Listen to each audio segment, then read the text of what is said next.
ایمان کا 57 نمبر پر شعبہ ہے حسن اخلاق، اچھے اخلاق اپنانا اور اس میں اپنی زندگی گزارنا، یہ ایمان کا 57 نمبر پر اہم شعبہ ہے۔ حسن اخلاق کسے کہا جاتا ہے؟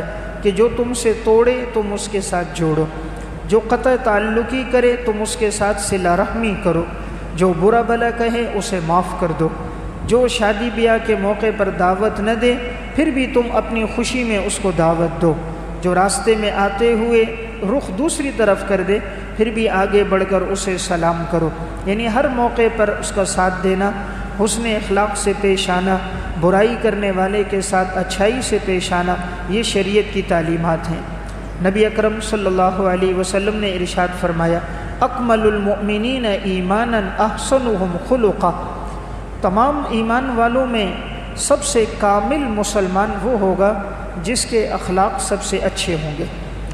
آپ نے فرمایا سب سے کامل مسلمان وہی جس کے اخلاق اچھے ہیں۔ دیکھیں آپ نے عبادت کو معیار نہیں بنایا، آپ نے اخلاق کو معیار بنایا۔ آج ہمارے معاشرے میں یہ ختم ہوتا جا رہا ہے، جس سے کوئی غرض ہوتی ہے اس سے تو محبت سے بات کریں گے، جس سے غرض نہ ہو وہ سلام بھی کرے تو جواب نہیں دیں گے، غرض ہوگی تو اٹھ کے استقبال کریں گے، اور اگر غرض نہیں ہوگی سفید ریش ہوگا اس کی طرف التفات کرنا بھی گوارا نہیں کریں گے۔ یعنی آج ہمارے تعلقات کی بنیاد اغراض ہے، اور اسلام ہمیں سکھاتا ہے حسن اخلاق۔ آپ نے فرمایا وہ شخص ہم میں سے نہیں جو چھوٹوں پہ شفقت نہ کرے، بڑوں کا ادب اور احترام نہ کرے۔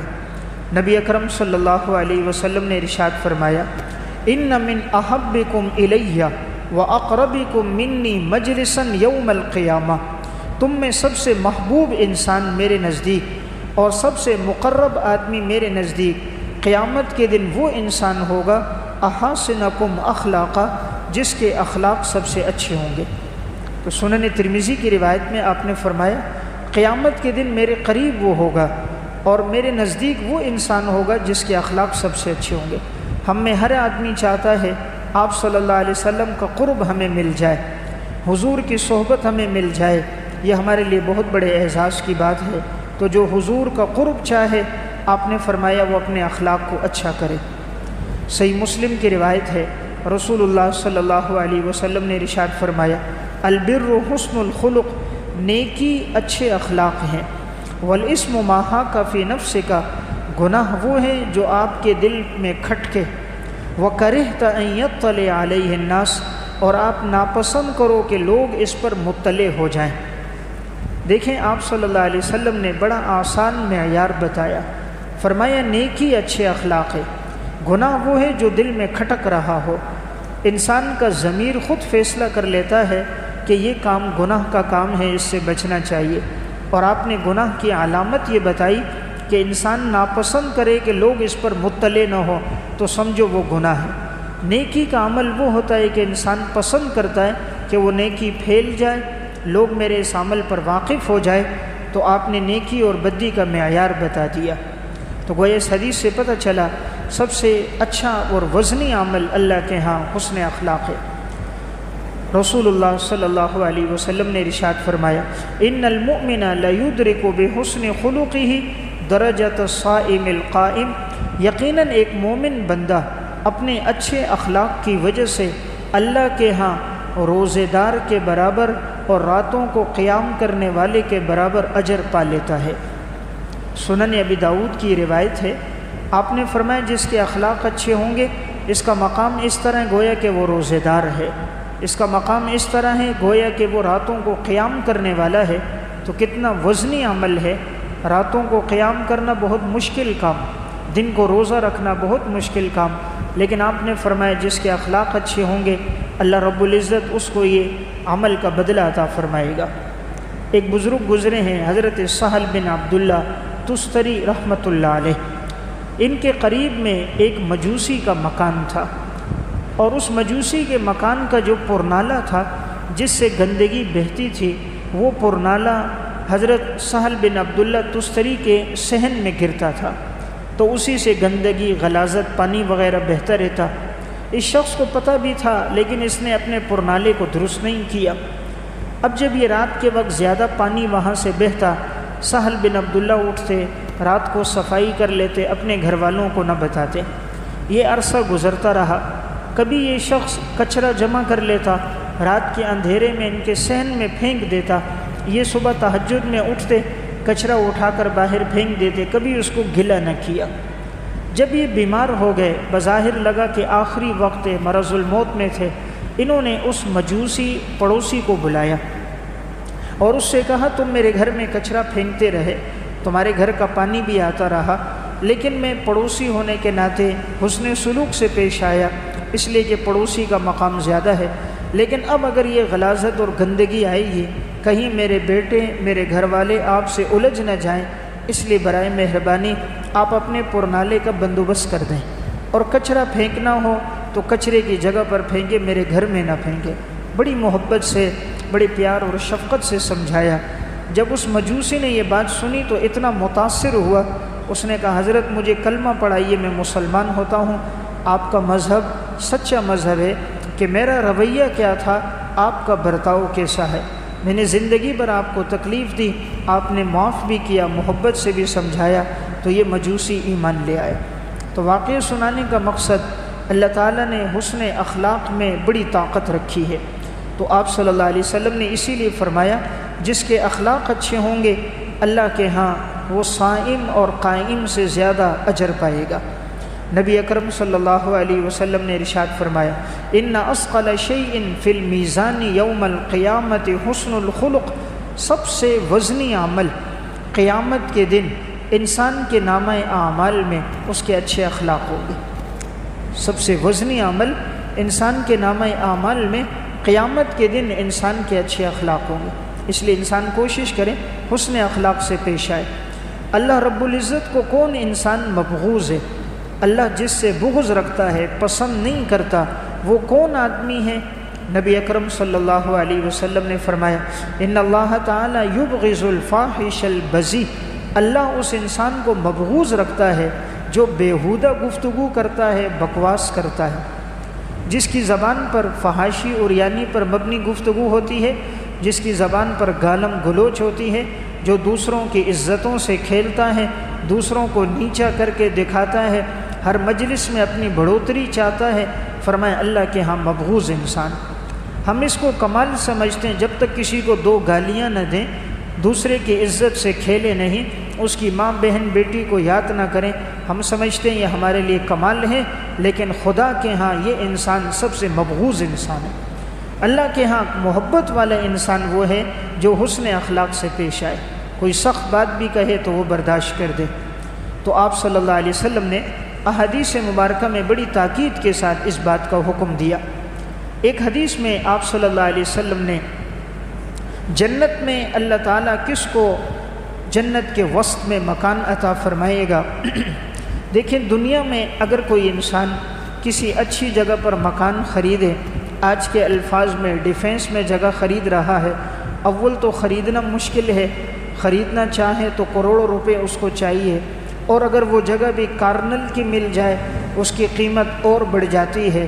تو آج کے دور میں زمین کا تھوڑا سا خطہ انسان کتنی کوشش کرتا ہے، فرمائیں جس کے اخلاق اچھے ہوں گے اللہ اس کو زمین میں محل نہیں دے گا، اللہ جنت میں محل دے گا، اور اللہ بہترین اور خوبصورت محل دے گا۔ دنیا کے محلات اور گھر کیا ہیں، یہاں تو ہر دن پریشانیاں، تکلیفیں، اذیتیں ہیں، حسن اخلاق والے کا مقام کیا؟ نبی اکرم صلی اللہ علیہ وسلم نے فرمایا انا زعیم ببیت فی ربض الجنہ لمن ترک المراء وان کان محقا، میں ضمانت لیتا ہوں کہ اللہ تعالیٰ اس شخص کو جنت کے کنارے پر ایک محل دے گا کہ جو جھگڑے کو چھوڑ دے اگرچہ حق پر ہو، حق پر ہوتے ہوئے جھگڑے کو چھوڑ دینا، حق پر ہوتے ہوئے جھگڑا نہ کرنا، اپنا حق چھوڑ دینا، فرمایا اللہ اس کو جنت کے کنارے پہ محل دے گا۔ وَبِبَيْتٍ فِي وَسَطِ الْجَنَّةِ لِمَنْ تَرَكَ الْكَذِبَ وَإِنْ كَانَ مَازِحًا، اور اللہ جنت کے وسط میں محل دے گا اس شخص کو جو جھوٹ کو چھوڑ دے اگرچہ مذاق میں کیوں نہ ہو۔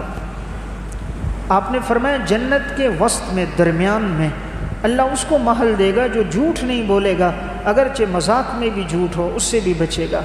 وَبِبَيْتٍ فِي أَعْلَى الْجَنَّةِ، اور جنت کے سب سے اونچا مقام، سب سے خوبصورت اور بہترین مقام پہ اللہ محل اس کو دے گا لمن حسن خلقہ، جس کے اخلاق اچھے ہوں گے۔ تو جس کے اخلاق اچھے ہیں اللہ جنت کی سب سے خوبصورت جگہ میں سب سے اونچے مقام پہ اللہ اس کو محل دے گا۔ تو یہ سنن ابی داؤد کی روایت ہے۔ اس سے پتہ چلا حسن اخلاق والے کا مقام اتنا ہے، اللہ زمین پہ نہیں جنت پہ عام گھر نہیں محل دے گا۔ حالانکہ جنت میں اگر ایک کوڑے کے برابر بھی جگہ مل جائے، ایک گز جگہ بھی مل جائے تو یہ دنیا ما فیہا سے بہتر ہے۔ اس لیے انسان کوشش کرے اپنی زندگی میں یہ وصف لائے۔ آپ صلی اللہ علیہ وسلم نے احادیث میں اسی لیے اس کی بڑی تاکید بیان فرمائی۔ حسن اخلاق سے انسان دوسروں کا دل جیتتا ہے۔ شیخ العربی والعجم مولانا حسین احمد مدنی رحمۃ اللہ علیہ ریل میں سفر کر رہے تھے۔ ایک ہندو غیر مسلم آپ کے ساتھ بیٹھا ہوا تھا۔ دوران سفر اسے قضائے حاجت کی ضرورت پیش آئی۔ وہ قضائے حاجت کے لیے ریل میں بیت الخلاء میں گیا۔ جب وہاں پہنچا تو وہاں پہلے کوئی شخص گیا تھا اور اس نے قضائے حاجت کی تھی اور اس کی صفائی نہیں کی تھی، تو اس جگہ میں گندگی بہت زیادہ تھی۔ تو یہ ہندو غیر مسلم واپس آ گیا۔ حضرت نے اس کے چہرے کو دیکھا تو پہچان گئے کہ یہ قضائے حاجت کے لیے گیا تھا، لیکن یہ وہاں سے واپس لوٹ آیا، شاید وہاں گندگی ہوگی، پانی نہیں ہوگا۔ اب حضرت اپنے دور کے بہت بڑے عالم ہیں، شیخ العربی والعجم ہے، عرب کے بھی شیخ تھے، عجم کے بھی شیخ تھے۔ 18 سال مسجد نبوی میں روضہ رسول کے سامنے بیٹھ کر انہوں نے حدیث کا درس دیا ہے۔ ہزاروں علماء ان کے شاگرد ہیں، بڑے جید علماء جنہوں نے ان سے حدیث کا علم حاصل کیا ہے۔ تو حضرت خود اٹھے، چند گتے لیے، سگریٹ کے چند ڈبے لیے، ایک لوٹے میں پانی لیا اور گئے اور اس بیت الخلاء کو بالکل صاف کر دیا اور وہاں لوٹے میں پانی جا کر بھی رکھ دیا۔ پھر اس غیر مسلم ہندو سے کہا ابھی آپ جا سکتے ہو۔ اس نے کہا وہاں تو گندگی ہے۔ کہا نہیں آپ جائیں۔ تو جب وہ وہاں پر گیا تو واقعی دیکھا بیت الخلاء بالکل صاف ستھرا ہے، لوٹے میں پانی موجود ہے۔ قضائے حاجت کر کے واپس آیا، کہنے لگا آپ کون ہو؟ کہا جی ہم مسلمان ہیں۔ تو کہا آپ کا مذہب سچا مذہب ہے، آپ مجھے نہیں جانتے، میں آپ کو نہیں جانتا، آپ مسلمان میں ہندو، لیکن آپ نے میری خاطر بیت الخلاء کو صاف بھی کیا، پانی بھی رکھا، اس سے اتنا متاثر ہوا۔ کہا حضرت کلمہ پڑھائیے، میں آپ کے مذہب کو قبول کرتا ہوں۔ تو اس موقع پر وہ غیر مسلم ہندو مسلمان ہو گیا۔ دعوت انسان اپنے عمل سے دیتا ہے اور عملی دعوت دوسرے پر زیادہ اثر انداز ہوتی ہے۔ اس لیے صحابہ اکرام جہاں جاتے تھے اپنے کردار کے ذریعے لوگوں کو دعوت دیتے تھے اور لوگ ان کے کردار کو دیکھ کر ایمان میں داخل ہو جاتے تھے۔ تو میں عرض یہ کر رہا تھا، شریعت نے حسن اخلاق کا بڑا مقام بتایا۔ رسول اللہ صلی اللہ علیہ وسلم نے ارشاد فرمایا اتق اللہ حیث ما کنت، تم اللہ سے ڈرو، تم جہاں کہیں بھی ہو، جہاں کہیں بھی ہو اللہ سے ڈرو۔ یعنی انسان جس جگہ بیٹھا ہے یہ تصور کرے مجھے میرا اللہ دیکھ رہا ہے۔ کہیں انسان اللہ سے چھپ نہیں سکتا، تو جب اللہ سے چھپ نہیں سکتا پھر اللہ کی نافرمانی کیوں کرتا ہے؟ انسان اس جگہ کرے جہاں وہ اللہ سے چھپ جائے، پوشیدہ ہو۔ کائنات میں کوئی ایسی جگہ نہیں جہاں انسان اللہ سے پوشیدہ ہو۔ اس لیے ابراہیم ابن ادہم کے پاس ایک نوجوان آیا اور کہنے لگا حضرت میرے دل میں گناہ کرنے کا بار بار داعیہ پیدا ہوتا ہے، آپ مجھے کوئی نصیحت کرو تاکہ یہ گناہ کا داعیہ میرے دل سے ختم ہو جائے۔ حضرت نے فرمایا جب دل میں گناہ کرنے کا ارادہ آئے، نمبر 1 اللہ کی زمین سے نکل جانا، اس لیے کہ اللہ کی زمین پہ رہتے ہوئے اللہ کی نافرمانی نہ کرو۔ اس نے کہا حضرت اللہ کی زمین سے تو نہیں نکل سکتا، جہاں جاؤں گا رب کی زمین ہوگی۔ فرمایا جب نہیں نکل سکتے تو اللہ کی زمین پہ رہتے ہوئے اللہ کی نافرمانی کیوں کرتے ہو؟ دیکھیں آج اگر انسان کسی کے مکان میں رہتا ہو، کرایہ دار ہو، اس کے ساتھ جھگڑا کرے، مخالفت کرے، اگلے مہینے وہ جواب دے دیتا ہے، لیکن ساری زندگی اللہ کی نافرمانی میں گزار دیتے ہیں، رب العالمین پھر بھی انسان کو مہلت دیتا رہتا ہے، ڈھیل دیتا ہے، کب یہ انسان لوٹ کر آ جائے۔ ابراہیم بن ادہم نے دوسری بات کہی، جب اللہ کی نافرمانی کرنی ہو ایسی جگہ کرنا جہاں تمہیں اللہ نہ دیکھ رہا ہو۔ اس نے کہا حضرت ایسی تو کوئی جگہ نہیں، روئے عرض پہ جہاں بھی جاؤ انسان تو اللہ سے چھپ نہیں سکتا۔ فرمایا کہ تمہیں شرم نہیں آتی، بچہ سامنے ہو گناہ کا کام نہیں کرتے، شرم کرتے ہو، 5 سال کے بچے سے شرم کرتے ہو، زمین اور آسمان کے خالق سے شرم نہیں کرتے۔ پھر فرمایا جب گناہ کا ارادہ دل میں آئے اللہ کا رزق مت کھاؤ، اللہ کا رزق بھی کھاتے ہو اور پھر اللہ کی نافرمانی بھی کرتے ہو۔ پھر فرمایا جب گناہ کا ارادہ دل میں آئے اللہ کی نعمتوں سے فائدہ نہ لو، سورج سے، چاند سے، ہواؤں سے، پانی سے، زمین سے، درختوں سے، سبزیوں سے، پھل فروٹ سے فائدہ نہ لو، کھاتے بھی اللہ کا رزق ہو، نافرمانی بھی اس رب کی کرتے ہو۔ تو جب یہ بات ابراہیم بن ادھم نے کہی اس کے دل پہ لگی۔ پھر فرمایا جب گناہ کا ارادہ پیدا ہو تو جس وقت اسرائیل علیہ السلام روح قبض کرنے آئے اس کو بول دینا کہ میں تمہارے ساتھ نہیں جاتا، اور اس کو روح اپنی حوالے نہ کرنا۔ کہا حضرت یہ کیسے ہو سکتا ہے؟ اسرائیل علیہ السلام جب روح قبض کرے گا کون اس سے روح لوٹا سکتا ہے؟ جب لوٹا نہیں سکتے تو فرمایا پھر ہر وقت موت کے لیے تیار رہو۔ کہا جب منکر نکیر سوال کریں قبر میں جواب نہ دینا۔ کہا حضرت یہ کیسے ہو سکتا ہے؟ کہا جب لازمی جواب دینا ہے تو پھر جواب کی تیاری کیوں نہیں کرتے؟ تو میں عرض کر رہا تھا شریعت نے حکم ہمیں کیا دیا، اتق اللہ حیث ما کنت، اللہ سے ڈرو تم جہاں کہیں بھی ہو، وَأَتْبِعِ السَّيِّئَةِ الْحَسَنَةَ تَمْحُوهَا، اور جب برائی ہو جائے اس کے فوراً بعد نیکی کرو تاکہ یہ نیکی اس برائی کو مٹا دے۔ آپ نے فرمایا جب گناہ سرزد ہو جائے گناہ کے بعد نیک کام کیا کرو تاکہ یہ نیک کام تمہارے اس گناہ کو مٹا دے۔ تیسری بات وَخَالِقِ النَّاسَ بِخُلُقٍ حَسَنٍ، لوگوں کے ساتھ اچھے اخلاق سے پیش آؤ۔ تو یہ 3 باتیں آپ نے فرمائی۔ جہاں کہیں بھی ہو اللہ سے ڈرو۔ قانون تو ہر جگہ نہیں دیکھتا لیکن اللہ ہر جگہ دیکھتا ہے۔ قانون تو بند کمرے میں انسان کو نہیں دیکھتا لیکن رب العالمین انسان کے فعل سے آگاہ ہوتا ہے، اور اللہ بھی ستار ہے، انسان کے عیوب پہ کتنا پردہ ڈالتا ہے۔ انسان رات کے اندھیروں میں زنا کر رہا ہے، شراب پی رہا ہے، چوری کر رہا ہے، فحاشی عریانی میں زندگی گزار رہا ہے، انٹرنیٹ اور کیبل میں زندگی ہے، لیکن وہ اللہ ستار ہے، پردہ ڈالتا ہے۔ اگر اللہ ہمارے عیوب کو کھول دے معاشرے میں کوئی ہم سے سلام نہ کرے کہ تو وہ انسان ہے جس نے ماضی کی زندگی اس طرح گزاری، جس کی راتیں اس طرح گزرتی ہیں، جس کی تنہائی اس طرح گزرتی ہے، لیکن وہ اللہ کتنا ستار ہے۔ ہم جو گناہ کرتے ہیں وہ ہم پہ پردہ ڈال دیتا ہے، لیکن وہ ایک وقت تک ڈالتا ہے۔ جب انسان نافرمانی میں آگے بڑھ جاتا ہے تو پھر ایک دن آتا ہے یہ گناہ انسان کو رسوا کر دیتا ہے۔ ایک بات دل کی تختی پہ لکھ لے، گناہ کر کے کوئی عزت نہیں پا سکتا اور نیکی کر کے کوئی ذلیل نہیں ہو سکتا۔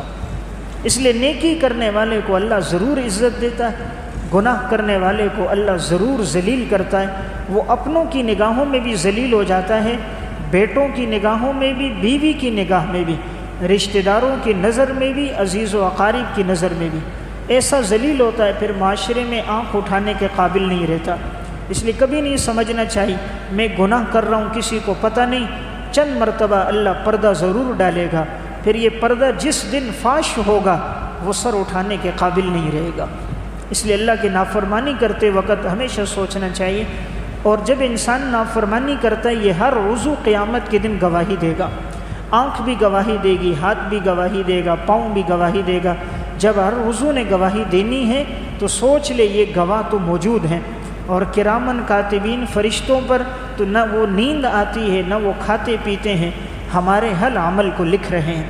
تو آپ صلی اللہ علیہ وسلم نے اسی لیے اس حدیث میں اس بات کی تاکید فرمائی کہ تم جہاں کہیں بھی ہو اللہ سے ڈرو اور اچھے اخلاق پر اپنی زندگی گزارو۔ تو حسن اخلاق ایک بڑا وزنی عمل ہے، انسان کوشش کرے اس کے مطابق اپنی زندگی گزارے۔ حضرات سلف کے اخلاق بہت وزنی ہوتے تھے۔ امام اعظم ابو حنیفہ رحمۃ اللہ علیہ راستے سے گزر رہے، ایک شخص آیا جو آپ کو برا بھلا کہتا رہا۔ امام صاحب سنتے رہے، چلتے رہے، برا بھلا کہتا رہا، آپ چلتے رہے، یہاں تک کہ گھر کے دروازے پر پہنچ گئے۔ فرمایا بھئی اور بھی کچھ کہنا ہے تو کہہ لو، یہ میرا گھر آ گیا۔ اس نے جب یہ جملہ سنا تو اتنی اس کو ندامت ہوئی، فرمایا حضرت آج کے بعد نہیں کہوں گا، اللہ کے لیے مجھے معاف کر دو۔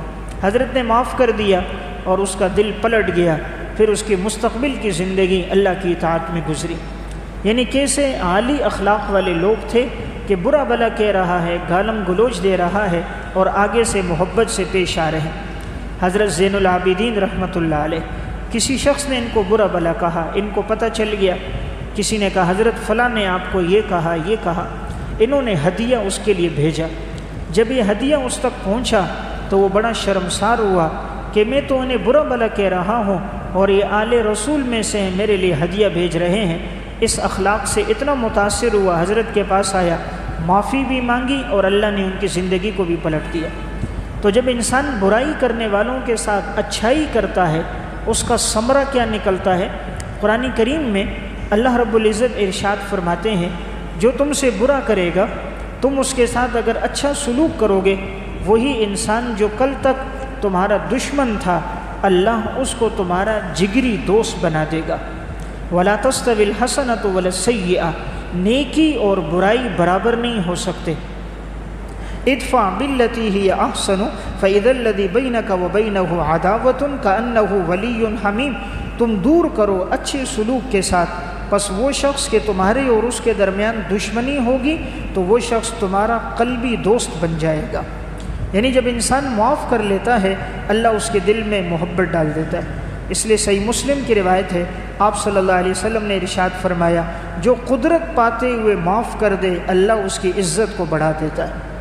اس لیے معاف کرنے سے کوئی ذلیل نہیں ہوتا ہے، اللہ کے ہاں معزز ہو جاتا ہے، دوسروں کی نگاہوں میں بھی اللہ اس کو عزت دے دیتا ہے۔ تو میں عرض کر رہا تھا، حضرات سلف کی زندگی میں حسن اخلاق کا وصف بہت زیادہ تھا۔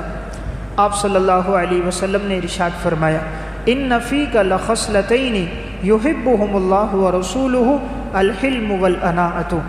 اشج عبد القیس جب حضور کے پاس آیا، یہ قبیلے کا سردار تھا، آپ صلی اللہ علیہ وسلم نے فرمایا، اللہ نے تمہارے اندر دو خصلتیں رکھی ہیں جو اللہ رسول کو بڑی پسند ہیں، نمبر ایک تم سنجیدہ ہو، نمبر دو تم بردبار ہو۔ تو اللہ اور اللہ کے رسول کو کون پسند ہے؟ جو سنجیدہ انسان ہے، اور نمبر دو بردبار انسان ہے، کہ کوئی برا بلا بھی کہے اور وہ آگے سے خاموش ہو جائے۔ ہم تو یہ سمجھتے ہیں ایک مارنے والے کو 3 مارنا بہادری ہے، ایک گالی دینے والے کو 4 دے دینا بہادری ہے، اور شریعت بتاتی ہے گالی دینے والے کو معاف کر دینا بہادری ہے، برا سلوک کرنے والے کے ساتھ حسن سلوک کرنا معافی ہے۔ تو بہرحال یہ 2 اوصاف جس میں اللہ ڈال دے، اللہ اس کو معاشرے میں عزت دیتا ہے۔ اس لیے انسان اپنی زندگی میں سنجیدگی کو، بردباری کو لے کر آئے۔ صحیح مسلم کی روایت ہے، رسول اللہ صلی اللہ علیہ وسلم تشریف فرما تھے، ام المومنین حضرت عائشہ رضی اللہ تعالیٰ عنہ بیٹھی تھیں، آپ صلی اللہ علیہ وسلم نے اس موقع پر ارشاد فرمایا، یا عائشہ ان اللہ رفیق یحب الرفقہ، اللہ نرم مزاج ہے، نرمی کو پسند کرتا ہے، وَيُعْطِي عَلَى الرِّفْقِ مَا لَا يُعْطِي عَلَى الْعُنْفِ، اور اللہ نرمی پہ وہ دیتا ہے جو اللہ سختی پہ نہیں دیتا، وَلَا يُعْطِي عَلَى مَا سِوَاهُ، اور نہ اس کے علاوہ پر دیتا ہے۔ تو اللہ نرم مزاج ہے، نرمی کو پسند کرتا ہے، اس لیے جن لوگوں کے مزاج میں نرمی ہوتی ہے وہ اللہ کے پسندیدہ لوگ ہوتے ہیں۔ ہم سمجھتے ہیں جو زیادہ غصے والے، لڑاکا، جھگڑالو ہیں وہ پسندیدہ ہیں، وہ اللہ کا پسندیدہ نہیں۔ آپ نے حضرت عائشہ سے فرمایا اللہ نرم مزاج ہے، نرمی کو پسند کرتا ہے، اس لیے انسان اپنے اندر وہ وصف لائے جو خالق کائنات کو پسند ہے، وہ نرمی ہے۔ اللہ کے ہاں مبغوض انسان کون ہے؟ آپ صلی اللہ علیہ وسلم نے فرمایا ابغض الرجال الی اللہ الد الخصم، اللہ کے ہاں مبغوض ترین انسان وہ ہے جو جھگڑالو ہے، جو بات بات پہ جھگڑا کرتا ہے، مبغوض ترین انسان ہے۔ تو انسان جب رب کی نگاہوں سے گر گیا پھر اس کی کیا عزت ہے؟ اصل عزت تو اللہ کے ہاں عزت ہے، اور اصل مبغوض ہونا تو اللہ کے ہاں انسان کے لیے مبغوض ہونا ہے۔ معاشرے میں عزت نہیں اگر وہ رب اور رسول کی نگاہ میں گر گیا۔ تو اس لیے فرمایا مبغوض وہ ہوگا جس کی زندگی میں یہ کہ وہ جھگڑا کرنے والا ہے۔ نبی اکرم صلی اللہ علیہ وسلم نے فرمایا من یحرم الرفق یحرم الخیر، جو نرمی سے محروم ہوا وہ ہر خیر کی بات سے محروم ہو گیا، جو نرمی سے محروم ہوا وہ ہر خیر کی بات سے محروم ہوا، اور جس کو اللہ نے نرمی دے دی وہ یا اللہ نے اس کو ساری چیزیں عطا فرما دی۔ اس لیے انسان اپنی ذات پر محنت کرے، اچھے اخلاق کو اپنے اندر لے کر آئے، اور نرمی کا وصف اپنی زندگی میں پیدا کرے۔